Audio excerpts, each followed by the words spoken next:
ಸ್ನೇಹಿತರೆ ನಮಸ್ಕಾರ. ನಾನು ರವೀಂದ್ರ ಜೋಶಿ.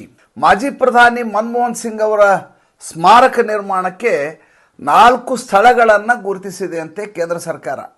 ಅದರಲ್ಲಿ ಸಂಜಯ್ ಗಾಂಧಿ ಅವರ ಸ್ಮಾರಕ ಇರೋ ಜಾಗ ಕೂಡ ಒಂದು. CPWD ಇದಕ್ಕಾಗಿ ತಲಾಶ್ ಮಾಡ್ತಾ ಇದೆ, ಅಂಗೀಕರಿಸಲಿಕ್ಕೆ ತಯಾರಿ ನಡೀತಾ ಇದೆ. ಅದಕ್ಕಿಂತ ಮುಂಚೆ ಮನಮೋಹನ್ ಸಿಂಗ್ ಟ್ರಸ್ಟ್ ಮಾಡಬೇಕಾದ ಅಗತ್ಯತೆ ಇದೆ, ಸ್ಮಾರಕ ಟ್ರಸ್ಟ್ ಮಾಡುವಂಥ ಅಗತ್ಯತೆ ಇದೆ.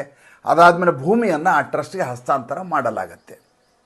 ವಿಷಯ ಅದಲ್ಲ. ವಿಷಯ ಏನಪ್ಪ ಅಂತಂದರೆ, ಯಾವ ವಿಷಯದ ಕುರಿತು ರಾಹುಲ್ ಗಾಂಧಿ ಇನ್ನಿಲ್ಲದ ಹಾಗೆ ಗಲಾಟೆಯನ್ನು ಮಾಡಿ ವಿವಾದವನ್ನು ಸೃಷ್ಟಿ ಮಾಡಿದರು ಅಂತ ರಾಹುಲ್ ಗಾಂಧಿ ಅಂಥ ಟೈಮಲ್ಲಿ ಯಾವ ಸಂದರ್ಭದಲ್ಲಿ ಇದು ಇಂಪ್ಲಿಮೆಂಟೇಷನ್ ಆಗಬೇಕು, ಇದರ ತೀರ್ಮಾನ ಆಗಬೇಕು ಅಂಥ ಸಂದರ್ಭದಲ್ಲಿ ನಾಪತ್ತೆ ಆಗಿಬಿಟ್ಟಿದ್ದಾರೆ. ಪ್ರತಿ ಬಾರಿ ರಾಹುಲ್ ಗಾಂಧಿ ವಿದೇಶ ಪ್ರವಾಸ ಮಾಡುವಾಗ ಅವರು ಎಲ್ಲಿ ಹೋಗ್ತಾರೆ, ಯಾರನ್ನ ಭೇಟಿ ಆಗ್ತಾರೆ, ಎಲ್ಲಿ ಸಭೆ ಇದೆ ಇತ್ಯಾದಿ ಮಾಹಿತಿಗಳನ್ನು ಕಾಂಗ್ರೆಸ್ನವರು ಹಂಚ್ಕೋತಾ ಇದ್ದರು ಅವರ ಸೋಷಿಯಲ್ ಮೀಡಿಯಾ ಸೆಲ್ನಿಂದ. ಇಂಥದ್ದು ಯೂನಿವರ್ಸಿಟಿಗೆ ಹೋಗ್ತಾರೆ, ಇಲ್ಲಿ ಭಾಷಣ ಮಾಡ್ತಾರೆ, ಇಂಥವ್ರನ್ನ ಭೇಟಿ ಆಗ್ತಾರೆ. ಅಧಿಕೃತವಾಗಿ ಭೇಟಿ ಆಗುವ ಅನಧಿಕೃತ ಭೇಟಿಗಳ ಬಗ್ಗೆ ಎಲ್ಲಿ ಅವರು ಹೇಳಿಲ್ಲ. ಅಧಿಕೃತವಾಗಿ ಯಾರನ್ನ ಕಾಣ್ತಾರೆ, ಪತ್ರೊಡೆ ಗಿತ್ರೊಡೆ ಅವ್ರನ್ನ ಭೇಟಿ ಆಗೋ ಮಾಹಿತಿ ಎಲ್ಲ ಕೊಡ್ತಾಯಿದ್ರು. ಶ್ಯಾಮ್ ಪಿಟ್ರೋಡೆ ಮಾಮ ಅವ್ರನ್ನ ಭೇಟಿ ಆಗೋ ಎಲ್ಲ ಮಾಹಿತಿ ಕೊಡ್ತಾಯಿದ್ರು. ಈ ಬಾರಿ ಯಾವುದೇ ಸುದ್ದಿ ಇಲ್ಲದೆ ಇದ್ದಕ್ಕಿದ್ದ ಹಾಗೆ ನಾಪತ್ತೆ ಆಗಿದ್ದಾರೆ. ಇದಕ್ಕೆ ನಮ್ಮಲ್ಲಿ ಪರಾರಿ ಅಂತ ಹೇಳ್ತಾರೆ. ಯಾರಿಗೆ ಪರಾರಿ ಅಂತಾರೆ ಅಂದರೆ, ಯಾವ ಸಂದರ್ಭದಲ್ಲಿ ಅವರ ಅಗತ್ಯತೆ ಇರುತ್ತೋ ಆ ಸಂದರ್ಭದಲ್ಲಿ ನಿರ್ಧಾರ ತೆಗೆದುಕೊಳ್ಳುವಂಥ ಗಳಿಗೆಯಲ್ಲಿ ಆ ಮನುಷ್ಯ ಇದ್ದಕ್ಕಿದ್ದ ಹಾಗೆ ನಾಪತ್ತೆ ಆಗೋದಕ್ಕೆ ಪರಾರಿ ಅಂತ ಹೇಳ್ತಾರೆ. ರಾಹುಲ್ ಗಾಂಧಿ ವಿದೇಶಕ್ಕೆ ಹೋಗ್ತಾರೆ ಅಂದ್ಕೊಂಡು ನಾನು ಯಾವಾಗಲೂ ಆತಂಕವನ್ನು ವ್ಯಕ್ತಪಡಿಸ್ತಾ ಇದ್ದೆ ನನ್ನ ವಿಡಿಯೋದಲ್ಲಿ. ಈ ಬಾರಿ ಯಾವ ಎಡವಟ್ಟನ್ನು ಈ ಮನುಷ್ಯ ಮಾಡಿ ಭಾರತಕ್ಕೆ ಅನ್ಯಾಯ ಉಂಟು ಮಾಡ್ತಾರೋ, ಭಾರತದ ಎಕಾನಮಿ ಮೇಲೆ ಯಾವ ರೀತಿಯ ದುಷ್ಪರಿಣಾಮ ಉಂಟು ಮಾಡ್ತಾರೋ ಅಂತ ಯಾವಾಗಲೂ ಪ್ರಸ್ತಾಪ ಮಾಡ್ತಾ ಇದ್ದೆ. ಏಕೆಂದರೆ ಈತ ಹೋದ ಸಂದರ್ಭದಲ್ಲಿ ಆಡ್ತಾ ಇದ್ದಂಥ ಮಾತುಗಳೆಲ್ಲ ಹಾಗೆ ಇರ್ತಿದ್ವು. ಅದ್ರ ಬಗ್ಗೆ ತಮಗೆ ಬೇಕಾದಷ್ಟು ಸಲ ಇದರ ಕುರಿತಾಗಿ ತಮ್ಮೆದುರಿಗೆ ಮಾಹಿತಿಯನ್ನು ಹಂಚಿಕೊಂಡಾಗಿದೆ. ಮೊದಲನೇದಾಗಿ ನನ್ನ ಮೈಕನ್ನು ಆಫ್ ಮಾಡ್ತಾರೆ, ನಂಗೆ ಮಾತಾಡಲಿಕ್ಕೆ ಅವಕಾಶನೇ ಕೊಡೋದಿಲ್ಲ ಅಂತ ಸಂಸತ್ನಲ್ಲಿ ನಮ್ಮಲ್ಲಿ ನ್ಯಾಯವೇ ಇಲ್ಲ ಅನ್ನೋ ರೀತಿಯಲ್ಲಿ ವಿದೇಶದಲ್ಲಿ ಹೋಗಿ ಮಾತಾಡೋದು.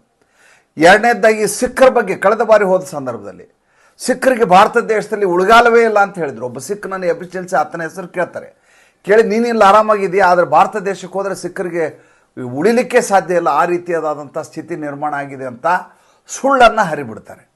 ಹಾಗೆ ನೋಡಿದರೆ ಸಿಖ್ಖರ ಮಾರಣ ಹೋಮ ಮಾಡಿದ್ದೇ ಕಾಂಗ್ರೆಸ್ 1984 ಸಂದರ್ಭದಲ್ಲಿ. ಇವರದೇ ನಾಯಕರು ಅದರ ಪಾಲ್ದಾರರು ಅಂತ ಇವತ್ತಿಗೂ ಕೇಸ್ ನಡೀತಾ ಇದೆ, ಜಗದೀಶ್ ಟೈಟ್ಲರಿಂದ ಹಿಡಿದು 4 ಜನರ ಮೇಲೆ. ಅಂದರೆ ಈ ರೀತಿಯಾಗಿ ಭಾರತದ ವಿರುದ್ಧವಾಗಿ ಸ್ಕೀಮ್ಗಳನ್ನು ಹಾಕೋದು, ಅಲ್ಲಿ ಟೂಲ್ ಕಿಟ್ಗಳನ್ನ ತಯಾರಿ ಮಾಡೋದು, ಅಲ್ಲಿ ಹೋಗಿ ಭಾರತದ ಎಕಾನಮಿ ಬೀಳುವ ಹಾಗೆ ಏನೇನು ಬೇಕೋ ಆ ಷಡ್ಯಂತ್ರಗಳನ್ನ ಮಾಡೋದು, ಅದನ್ನು ಭಾಳ ದೊಡ್ಡ ಹೆಚ್ಚುಗಾರಿಕೆ ಅಂತ ಬಿಂಬಿಸ್ಕೊಳ್ಳೋದು. ಒಂದೊಂದು ಸಲ ಒಂದೊಂದು ಯೂನಿವರ್ಸಿಟಿ ಹೇಳೋರು, ಒಂದು ಸಲ ಆಕ್ಸ್ಫರ್ಡ್ ಅಂತ ಹೇಳೋರು, ಒಂದೊಂದು ಸಲ ಹಾರ್ವರ್ಡ್ ಅಂತ ಹೇಳೋರು, ಯೂನಿವರ್ಸಿಟಿ ಇವ್ರನ್ನ ಕರೆದೇ ಇಲ್ಲ ಅಂತ ಹೇಳೋರು, ಯೂನಿವರ್ಸಿಟಿ ಯಾವುದೋ ಹಾಲ್ನಲ್ಲಿ ಬುಕ್ ಮಾಡಿರೋರು, ಅಲ್ಲಿ ಜಮಾತೆ ಇಸ್ಲಾಮಿ ಜನ ಸೇರಿಕೊಂಡು ಇವ್ರ ಜೊತೆ ಸಭೆಯಲ್ಲಿ ಇರ್ತಾ ಇದ್ದದ್ದು. ಈ ಬಾರಿ ಮಾತ್ರ ಅತ್ಯಂತ ನಿಗೂಢವಾಗಿ ಇಟ್ಲಾಗಿದೆ. ಅತ್ಯಂತ ವಿಲಕ್ಷಣವಾದ ಪ್ರವಾಸವನ್ನು ಮಾಡ್ತಾ ಇದ್ದಾರೆ. ಹೋದ ಮೇಲಾದರೂ ಅಲ್ಲಿಯ ಫೋಟೋಗಳನ್ನು ಇವರು ಹಂಚ್ಕೊಂಡಿದ್ದಾರೆ, ಖಂಡಿತವಾಗಿ ಹಂಚ್ಕೊಂಡಿಲ್ಲ. ಆದರೆ ಅತಿ ಕೆಟ್ಟ ದುರ್ದೆಸ ಯಾರ್ದು ಗೊತ್ತಾ? ಈ ಕಾಂಗ್ರೆಸ್ಸಿನ ಚೇಲಾ ಚಪಾಟಿಗಳದು. ಯಾಕೆಂದರೆ ಈ ರಾಹುಲ್ ಗಾಂಧಿಯನ್ನು ಹೋಗೋರು ಹೋಗಿಬಿಡ್ತಾರೆ, ಆದರೆ ಅವರ ಪರವಾಗಿ ಇವರು ಇಲ್ಲಿ ಗುರಾಣಿಯನ್ನು ಹಿಡ್ಕೊಂಡು ಅವ್ರ ಮೇಲೆ ಎಸಗುವಂಥ ಅಸ್ತ್ರಗಳಿರೋದು ಅಂತ ತಡ್ಕೋಬೇಕು. ಇಲ್ಲ, ಅವ್ರು ಮುಂಚೆನೇ ತೀರ್ಮಾನ ಆಗಿಬಿಟ್ಟಿತ್ತು, ಭಾಳ ಹಳೆಯ ಕಮಿಟ್ಮೆಂಟ್ ಇದು, ಈಗ ಮನಮೋಹನ್ ಸಿಂಗ್ ಅವರು ತೀರ್ಕೊಂಡಿದ್ದಾರೆ, ಹೋಗಬೇಕಾದ ಅನಿವಾರ್ಯ ಆಗಿದ್ದರಿಂದ ಹೋಗಿದ್ದಾರೆ. ಈ ರೀತಿಯಾದಂಥ ಪುಂಖಾನುಪುಂಖವಾದ ಸುಳ್ಳುಗಳನ್ನು ಅವರು ಹೇಳಬೇಕಾದಂಥ ಅನಿವಾರ್ಯತೆ ಒದಗತ್ತೆ. ಆದರೆ ಅವ್ರ ಮುಖದಲ್ಲೇ ಗೊತ್ತಾಗತ್ತೆ ಇವರು ಸುಳ್ಳು ಹೇಳ್ತಾ ಇದ್ದಾರೆ, ಹೆಂಗೋ ಮಾಡಿ ತಮ್ಮ ನಾಯಕನನ್ನು ರಕ್ಷಣೆ ಮಾಡುವ ಪ್ರಯತ್ನವನ್ನು ಮಾಡ್ತಾ ಇದ್ದಾರೆ ಅಂತೇಳಿ. ಹಿಂದೆ ಇವರು ಯಾವಾಗ ಥೈಲ್ಯಾಂಡಿಗೆ ಹೋಗಿದ್ರು ಅವಾಗ ಯಾವ ಹೋಟ್ಲಲ್ಲಿ ಉಳಿದಿದ್ರು, ಇವರು ಎಷ್ಟು ರೂಮ್ಗಳನ್ನು ಮಾಡಿದ್ರು, ಅದಾದಮೇಲೆ ವಿಯೆಟ್ನಾಂನಲ್ಲಿ ಎಲ್ಲಿ ಉಳ್ಕೊಂಡಿದ್ರು, ಇಷ್ಟೂ ಮಾಹಿತಿಯನ್ನು ಕಲೆ ಹಾಕಿ ಒಂದು ವಿಡಿಯೋ ಮಾಡಿ ಹೇಳಿದ್ದೆ. ಬಹುಶಃ ಈ ಬಾರಿ ಕೂಡ ಅದೇ ರೀತಿಯಾದಂಥ ಒಂದು ತಯಾರಿಯನ್ನು ಮಾಡಿಕೊಂಡಿರಬೇಕು ಅಂತ ಕಾಣಿಸ್ತಾ ಇದೆ.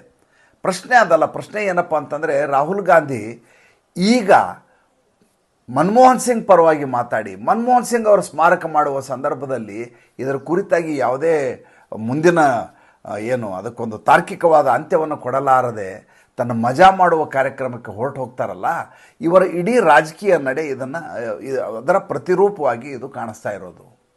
ನೀವು ಗಮನಿಸ್ತಾ ಬನ್ನಿ, ಯಾವಾಗ ರಾಹುಲ್ ಗಾಂಧಿ ಯಾವುದಾದ್ರೂ ವಿಚಾರವನ್ನು ಎತ್ಕೊಂಡ ಸಂದರ್ಭದಲ್ಲಿ ಅದಕ್ಕೊಂದು ತಾರ್ಕಿಕ ಅಂತ್ಯವನ್ನು ಯಾವತ್ತೂ ಕಾಣಿಸೋದೇ ಇಲ್ಲ ಅವರು. ಆ ಕ್ಷಣದಲ್ಲಿ ಇಡೀ ವಾತಾವರಣವನ್ನು ಕಲುಷಿತಗೊಳಿಸುವುದು ಮತ್ತು ಭಾರತದ ಬಗ್ಗೆ ವೈಶ್ವಿಕ ಮಟ್ಟದಲ್ಲಿ ಕೆಟ್ಟ ಹೆಸರನ್ನು ತರೋದು, ಇವು ಎರಡನ್ನು ಬಿಟ್ಟು ಬಾಕಿ ಯಾವುದೋ ಒಂದು ಪ್ರಕರಣವನ್ನು ಹಿಡ್ಕೊಂಡು ಅದನ್ನು ತಾರ್ಕಿಕವಾಗಿ ಅಂತ್ಯಕ್ಕೆ ತೆಗೆದುಕೊಂಡು ಹೋಗಿರುವಂಥ ಒಂದೇ ಒಂದು ದಾಖಲೆ ಇವತ್ತಿನವರೆಗೂ ಇಲ್ಲ. ಈಗ ನನಗೆ ಬಂದಿರುವ ಮಾಹಿತಿ ಏನು ಅಂದರೆ, ರಾಹುಲ್ ಗಾಂಧಿ ಬಂದ ಮೇಲೆ ಅವರು 5ನೇ ತಾರೀಕು ವಾಪಸ್ ಬರ್ತಾರಂತೆ. 5ನೇ ತಾರೀಕು ವಾಪಸ್ ಬಂದ ಮೇಲೆ ಅವರು ತೆಗೆದುಕೊಂಡಿರುವಂಥ ನಿರ್ಧಾರದ ಬಗ್ಗೆ ಏನು ನಿರ್ಧಾರ, ಇವರು ಜನವರಿ 26ರಿಂದ ಮತ್ತೆ ಇವರು ಭಾರತ್ ಜೋಡೋ ಯಾತ್ರೆಯ ರೀತಿಯಲ್ಲಿ ಒಂದು ಯಾತ್ರೆಯನ್ನು ಆಯೋಜನೆ ಮಾಡಿದ್ದಾರಂತೆ. ಪಾದಯಾತ್ರೆ ಅಂದರೆ ನಿರಂತರವಾಗಿ ಪಾದಯಾತ್ರೆ ಮಾಡೋದಲ್ಲ, ಇವ್ರಿಗೊಂದು ಕ್ಯಾರವ್ಯಾನ್ ಇರುತ್ತೆ, ವ್ಯಾನಿಟಿ ವ್ಯಾನ್ ಅಂತ ಕರೀತಾರೆ.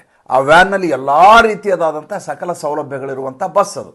ಅದರ ಮೂಲಕ ಒಂದು ಊರಿಂದ ಇನ್ನೊಂದು ಊರಿಗೆ ಹೋಗ್ತಾರೆ. ಆ ಊರಿನಲ್ಲಿ ಒಂದಷ್ಟು ಕಾಲ ಪಾದಯಾತ್ರೆ ಮಾಡ್ತಾರೆ, ಅಲ್ಲಿ ಒಂದು ಪತ್ರಿಕಾಗೋಷ್ಠಿ ಮಾಡ್ತಾರೆ, ಮತ್ತೆ ಕ್ಯಾರವ್ಯಾನ್ ಏರ್ಕೋತಾರೆ, ಅಲ್ಲಿಂದ ಮತ್ತೆ ಮುಂದಿನ ಊರು, ಈ ರೀತಿಯಾದಂಥ ಪ್ರವಾಸವನ್ನು ಮಾಡೋದು. ಕೇಳಿದ್ರೆ ನಿಮ್ಗೆ ಆಮೇಲೆ ಹೇಳ್ತಾರೆ 1600 ಕಿಲೋಮೀಟ್ರ್ ಹೋಗಿದ್ವಿ, 3000 ಕಿಲೋಮೀಟ್ರ್ ಹೋಗಿದ್ವಿ.